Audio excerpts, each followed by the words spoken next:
स्वागत है आपका। आप अभी तक में बात करेंगे राजस्थान की कुछ खास खबरों की।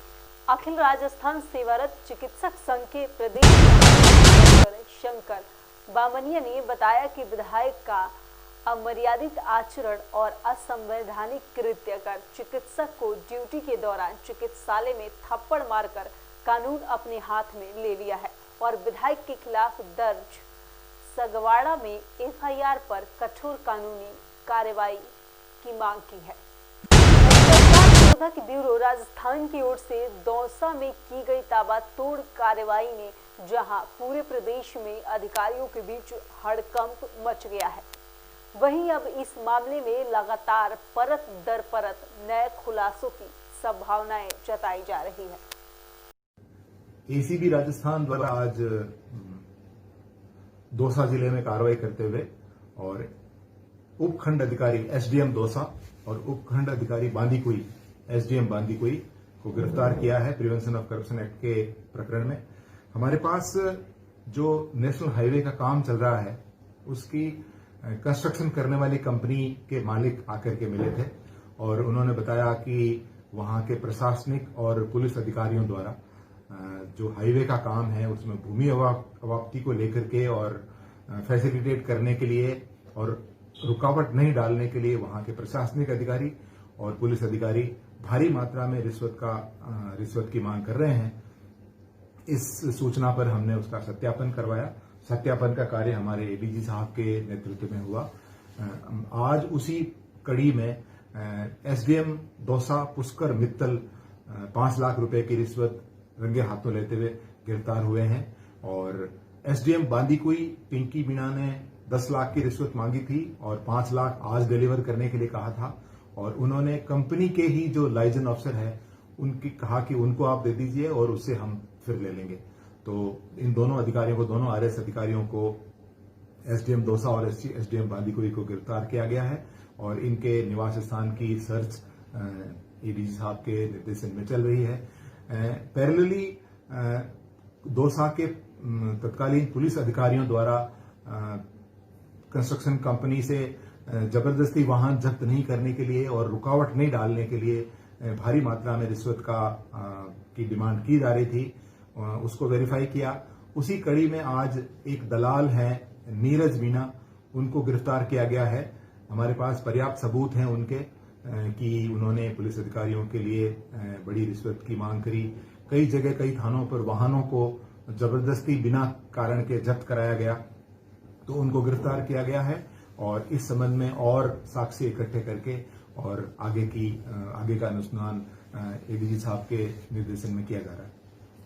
और नीरज मीणा जो पूर्व एसपी मनीष अग्रवाल थे, उनके लिए एक कंस्ट्रक्शन कंपनी से उन्होंने पैसे मांगा है। एक तो पर मंथ 4 लाख की बंदी के रूप में 4 लाख मांगा। इसके अलावा जब भी मुकदमा दर्ज होगा उसको रफा दफा करने के लिए 10 लाख रुपए का मांग किया गया था। तो इसके बारे में इसके अलावा भी काफी एविडेंसेस इस केस में हमारे पास है। तो नीरज मीणा के जितने भी घर है और इसकी जो व्यावसायिक संस्थान है वहां सर्च चल रही है और इसके अलावा जो एसडीएम दौसा और एसडीएम बांदीकुई उनके घरों की भी सर्च चल रही है। जयपुर में और चुमू में इनका घर है। एसडीएम दौसा जैसे साहब ने बताया 5 लाख मांगा था और 5 लाख लेते हुए ट्रैप हो गए और एसडीएम बांदीकुई 10 लाख की डिमांड थी, लेकिन फर्स्ट केस आज 5 लाख लेना था। परिवादी एक ही था और परिवादी को इसने कहा कि आपके कर्मचारी को आप पैसे दे दीजिए, बाद में हम ले लेंगे। तो इनकी इन्वेस्टिगेशन और पूरा मॉनिटरिंग नरोत्तम वर्मा इनके द्वारा किया जा रहा है। तो पूरा कार्रवाई नरोत्तम वर्मा एडिशनल एसपी की टीम द्वारा की गई है और इसमें जो भी आगे एविडेंस मिलेगा इसके हिसाब से कार्रवाई की। राजस्थान में 16 जनवरी को होने वाले कोरोना वैक्सीनेशन अभियान के तहत गुरुवार को सभी जिलों में वैक्सीन भिजवाने का दौर शुरू हो गया है। राजधानी जयपुर के राज्य स्तरीय स्टोरेज सेंटर से आज सबसे सुदूर इलाके बाड़मेर के लिए वैक्सीन की पहली खेप रवाना की गई है। एक और जहां सभी जिलों में कोविशील्ड वैक्सीन भिजवाए जा रहे हैं, तो वहीं कम डोज मिलने के कारण अभी कहीं पर भी कोवैक्सीन की डोज को नहीं भेजा गया है। के मुंडवा थाना क्षेत्र स्थित एक सीमेंट कारखाने में मंगलवार देर रात एक मजदूर की मौत हो गई। जिसके बाद आक्रोशित मजदूरों ने बुधवार को मुआवजे की मांग को लेकर कारखाने पर पत्थरबाजी की और एक एम्बुलेंस को आग के हवाले कर दिया। 443 और पक्षियों की मौत हो गई है। राज्य के 33 जिलों में से 16 जिले बर्ड फ्लू संक्रमण से प्रभावित है। जांच के लिए भेजे गए 251 नमूनों में से 62 नमूनों में संक्रमण पाया गया है। पशुपालन विभाग की रिपोर्ट के अनुसार बुधवार को 296 कौवे, 34 कबूतर और 16 मोर और 97 अन्य पक्षियों की मौत हो गई है। रिपोर्ट के मुताबिक 25 दिसंबर को अब तक राज्य में 4,390 पक्षियों की मौत हो चुकी है। बहुत सारे माइग्रेटरी बर्ड्स पिछले एक हफ्ते में मरे हैं पोंग डेंग जो एरिया उसके आसपास। कल तक की जो हमारे पास सूचना थी लगभग 1700 के आसपास बर्ड्स मरी हैं। तो पोंग डैम का पेरिफेरी है, 1 किलोमीटर का एरिया अलर्ट जोन बनाया गया है और अगला जो 9 किलोमीटर है उसको सर्विलेंस जोन बनाया गया है। पोल्ट्री है, फिश है, एग है, इन सब का जो सेल है और एक्सपोर्ट है, ये 4 जो सब डिविजन्स हैं हमारे, इंदौरा, फतेहपुर, ज्वाली और देहरा, टोटली बैन कर दिया गया है। और अब आज से जो दुकानें होंगी ऐसी जहाँ पे चिकन का मीट मिलता हो, अंडे मिलते हों, उस प्रकार की दुकानें बंद रहेंगी। जितनी भी टूरिस्ट एक्टिविटीज़ है जो और अन्य एक्टिविटीज़ हैं जो हमारे डिपार्टमेंट से संबंधित नहीं हैं, उन सबको भी पोंग डैम में अभी स्थगित कर दिया गया है। आदेश जारी किए हैं कि कोई भी व्यक्ति पोंग डैम बांध के क्षेत्र के इर्द गिर्द ना जाए, ना उसके पशु जाए, ना वो खुद जाए।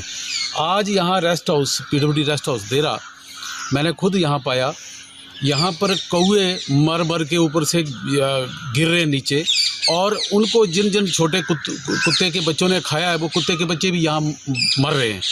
और ये बड़ी भयावह स्थिति बन सकती है अगर हमारे लोग जागरूक ना हुए। तो लोगों से मैं ये अपील करना चाहूँगा कि वो इन चीज़ों से अब बचाव रखें, मछली वगैरह जो भी है उसको ना खाएं और पोंग बांध क्षेत्र एरिए में मत जाएं, और अपने कुत्तों को भी बांध के रखें क्योंकि कुत्ते यहाँ मर रहे हैं, ये मैंने खुद अभी देखा है। पेट्रोल डीजल के दामों इन दिनों आसमान छू रहे हैं। ऐसे में राजनीति होना तो स्वाभाविक है। राजस्थान की पूर्व मुख्यमंत्री वसुंधरा राजे ने राज्य की कांग्रेस सरकार से मांग की है कि वो पेट्रोल डीजल पर लगने वाले वेट को कम करे। इस पर कांग्रेस ने वसुंधरा राजे से पीएम मोदी से बात करने की सलाह दी है। राजस्थान में जोधपुर संभाग के बाड़मेर में एसओजी की टीम पर हथियारबंद बदमाशों ने हमला किया। हमलावर में एक तस्कर को छुड़ाकर अपने साथ ले गए और घटना की जानकारी होने के बाद पूरे बाड़मेर में नाकाबंदी कर दी गई है। साथ ही जोधपुर और जैसलमेर जाने वाले मार्ग पर भी सघन तलाशी अभियान शुरू किया गया है। राजस्थान की कुछ खास खबरों में फिलहाल इतना ही। फिर मुलाकात होगी कुछ नई ताज़ी खबरों के साथ। तब तक के लिए नमस्कार।